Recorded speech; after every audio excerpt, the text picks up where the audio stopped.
뉴스 브리핑 시작합니다. 지난해 코로나19 사태가 전 세계를 강타했습니다. 한국은 다른 나라에 비해서 상대적으로 적은 수의 확진자가 나왔고, 문재인 정부는 이를 K-방역의 결과라며 대대적으로 홍보했었죠. 그런데 백신 수급은 쉽지 않은 모양새입니다. 세계 10위권의 경제대국인 한국이 세계에서 104번째로 백신 접종을 시작하는 굴욕도 맛봤죠. 이에 더해서 기존에 예정됐던 백신 수급도 뒤로 미뤄지고 있습니다. 청와대는 지난해 12월 29일 내년 2분기 모더나 백신 4천만 도즈를 들여올 계획이라고 밝혔는데요. 당시 문재인 대통령이 스테판 반셀 모더나 최고 경영자와 27분간 화상 통화를 한 뒤 이 같은 내용에 합의했다고 밝힌 바 있습니다. 하지만 모더나 백신 수급이 미뤄지면서 청와대 호언장담은 결국 사실이 아닌 셈이 됐죠. 20일 국회에서 열린 대정부 질문에서 이에 대한 질타가 이어졌습니다.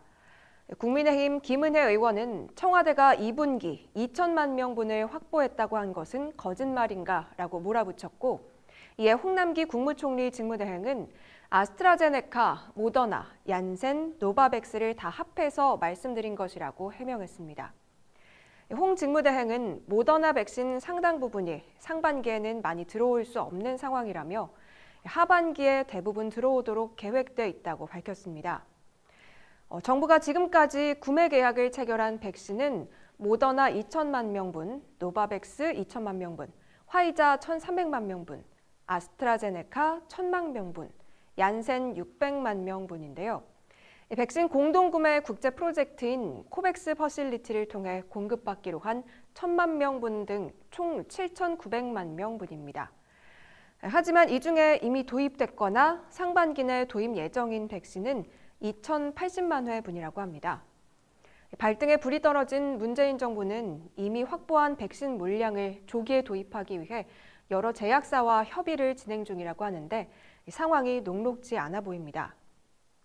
최근에 화이자, 모더나 백신에 대한 수급 불안정성이 커지고 있기 때문인데요. 미국과 유럽에서 혈전이 발생할 수 있다는 우려로 아스트라제네카, 얀센 백신의 접종 중단 발표가 이어지면서 화이자와 모더나 백신 수요가 급증했습니다. 영국, 독일, 프랑스 등에서는 아스트라제네카 백신과 화이자, 모더나 백신의 교차 접종 준비가 논의되고 있습니다. 1차 접종에서 아스트라제네카 백신을 사용했다면 2차 접종에서는 다른 회사의 백신을 맞는 방식이죠. 우리나라에서도 접종 후 희귀 혈전증 논란이 불거지면서 30세 미만 청년층이 아스트라제네카 백신 접종 대상에서 제외된 상태입니다. 얀센 백신과 관련해서는 미국 식품의약품안전청 FDA와 질병관리본부가 미국 내 얀센 백신 접종 일시 중단을 권고했습니다. 유럽의약품청 EMA 산하 안전성관리위원회도 얀센 백신이 혈소판 감소를 동반하는 특이 혈전에 매우 드문 사례와 관련이 있을 가능성을 발견했다고 경고하기도 했습니다. 이에 따라 유럽에서도 얀센 백신 생산이 중단되기도 했죠. 혈전증 위험성 논란이 불거진 아스트라제네카, 얀센 백신은 아데노바이러스 벡터를 활용한 백신입니다. 반면에 화이자, 모더나 백신은 mRNA 방식을 활용한 백신으로 아스트라제네카와 얀센 백신보다 예방 효과가 크고 안전성이 검증됐다는 평가가 나옵니다. 최근에 미국에서 논의되고 있는 부스터샷도 백신 물량 확보에 악영향을 미칠 것으로 예상되는데요.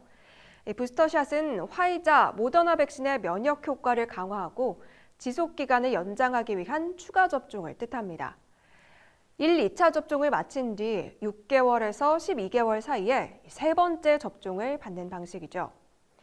이에 따라 미국이 가진 화이자, 모더나 백신 물량을 먼저 지원받고 한국이 나중에 갚는 방식으로 추진하려 했던 한미 백신 스와프도 현재로선 쉽지 않을 것이라는 게 중론입니다.